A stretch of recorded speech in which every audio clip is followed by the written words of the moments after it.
പലർക്കും അജ്ഞാതമാണ് ഈ തട്ടിപ്പിന്റെ ചരിത്രം. ആസൂത്രിതമായ വലിയൊരു തട്ടിപ്പായിരുന്നു സോളാറിന്റെ പേരിൽ ഈ സർക്കാരിന്റെ തുടക്കത്തിൽ തന്നെ അരങ്ങേറിയത്. ബിജു രാധാകൃഷ്ണനും സരിത എസ് നായരും ചേർന്ന് സംസ്ഥാനം ഭരിക്കുന്ന മുഖ്യമന്ത്രിയുടെ ഓഫീസിനെ തട്ടിപ്പിന്റെ വിഹാരകേന്ദ്രമാക്കി. അതിനായി അവർ മുഖ്യമന്ത്രിയുടെ പേഴ്സണൽ സ്റ്റാഫ് അംഗങ്ങളെ വരെ സമർത്ഥമായി വിനിയോഗിച്ചു. മന്ത്രിസഭയിൽ പോലും സോളാറിന്റെ നിഴൽ വീഴാത്തവർ ചുരുക്കം എന്ന നിലയിലായി കാര്യങ്ങൾ. സോളാർ കാലം തുടങ്ങുന്നതിന് മുൻപുള്ള പൂർവാശ്രമത്തിൽ ബിജു രാധാകൃഷ്ണനും ലക്ഷ്മി എന്ന സരിതാ നായരും ജീവിക്കാൻ വേണ്ടി നിരവധി തട്ടിപ്പുകൾ നടത്തിയിട്ടുണ്ട്.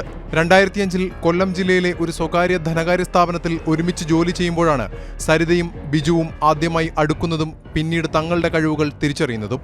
സരിതയോട് ചേർന്നപ്പോൾ ബിജു തന്റെ കുടുംബത്തെ മറന്നു. ഭാര്യയുടെ കൊലപാതകവും നടത്തി. അന്ന് കൊട്ടാരക്കരയിൽ നിന്ന് മുങ്ങിയ ബിജു സരിതയുമായി പൊങ്ങിയത് തിരുവനന്തപുരത്ത്. പിന്നീട് തട്ടിപ്പിന്റെ പുതിയ മേച്ചിൽപ്പുറങ്ങൾ തേടി ഇരുവരും അലഞ്ഞു. ബിജു ഡോക്ടർ RB നായരായി, സരിത ലക്ഷ്മിയായി. 2011 ഉമ്മൻചാണ്ടിയുടെ നേതൃത്വത്തിൽ പുതിയ സർക്കാർ കേരളത്തിൽ അധികാരമേറ്റു.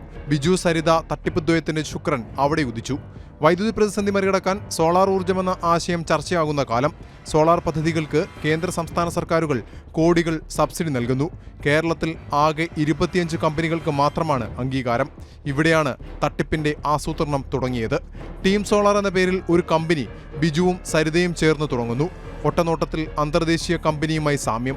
പക്ഷേ ഒരു സർക്കാരുകളുടെയും അംഗീകാരമില്ല. അതൊന്നും സരിതയുടെ സൗന്ദര്യത്തിനും ബിജുവിന്റെ ബുദ്ധിക്കും മുന്നിൽ ഒരു തടസ്സവുമായില്ല. ഭരണസ്ഥിരാ കേന്ദ്രത്തിന്റെ വാതിലുകൾ ഇവർക്ക് മുന്നിൽ മലർക്കെ തുറന്നു.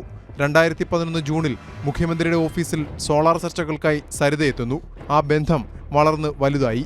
പേഴ്സണൽ സ്റ്റാഫ് അംഗങ്ങളിൽ ചിലരുമായുള്ള സരിതയുടെ സൗഹൃദത്തിന് പലപ്പോഴും ആകാശമായിരുന്നു അതിര്. പിന്നീട് മുഖ്യമന്ത്രിയുടെ ഓഫീസുമായുള്ള അടുപ്പം ഉപയോഗിച്ച് സംസ്ഥാനമൊട്ടാകെ വലിയ പണക്കാരുടെ മടിശീലകൾ ലക്ഷ്യമിട്ടുള്ള തീർത്ഥാടനമായിരുന്നു. പലർക്കും 70,000 രൂപ മുതൽ ലക്ഷങ്ങൾ വരെ നഷ്ടമായി. മലയാലിൽ ശ്രീധരൻ നായർ, TC മാത്യു, മാവേലിക്കരയിലെ നമ്പൂതിരി കുടുംബം, പെരുമ്പാവൂരിലെ സജാദ് തുടങ്ങി സരിതയുടെയും ബിജുവിന്റെയും വലയിൽ വീണത് നിരവധി പ്രമുഖർ. പലരെയും വീഴ്ത്തിയത് മുഖ്യമന്ത്രിയുടെ ഓഫീസുമായുള്ള അടുപ്പം അവരെ വിശ്വസിപ്പിച്ചുകൊണ്ടായിരുന്നുവെന്നതും ഞെട്ടിപ്പിക്കുന്ന മറ്റൊരു വസ്തുത. വിശ്വസിച്ച് പണം നൽകിയവർ ചതിക്കപ്പെട്ടുവെന്ന് മനസ്സിലാക്കിയപ്പോഴേക്കും ഏറെ വൈകി. അപ്പോഴേക്കും സരിതയും ബിജുവും അകന്നിരുന്നു. തട്ടിപ്പിനിരയായ ചിലർ മുഖ്യമന്ത്രിയോട് പരാതി പറഞ്ഞു. ചിലർ കേസ് കൊടുത്തു. ഒടുവിൽ 2012 ജൂണിൽ സരിതയെ അറസ്റ്റ് ചെയ്യാൻ പെരുമ്പാവൂർ DYSP എത്തുന്നു. അതേസമയം തന്നെ തലശ്ശേരിയിൽ നിന്നുള്ള പോലീസ് സംഘവും. നാടകീയതകൾക്കൊടുവിൽ പെരുമ്പാവൂരിൽ നിന്നുള്ള സംഘം സരിതയെ കസ്റ്റഡിയിലെടുക്കുന്നു.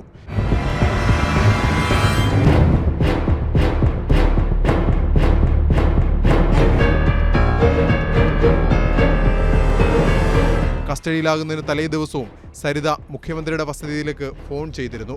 അറസ്റ്റ് ഒഴിവാക്കാനുള്ള അവസാന ശ്രമമായിരുന്നു അതെന്ന് ഇപ്പോൾ സംശയിക്കേണ്ടിയിരിക്കുന്നു.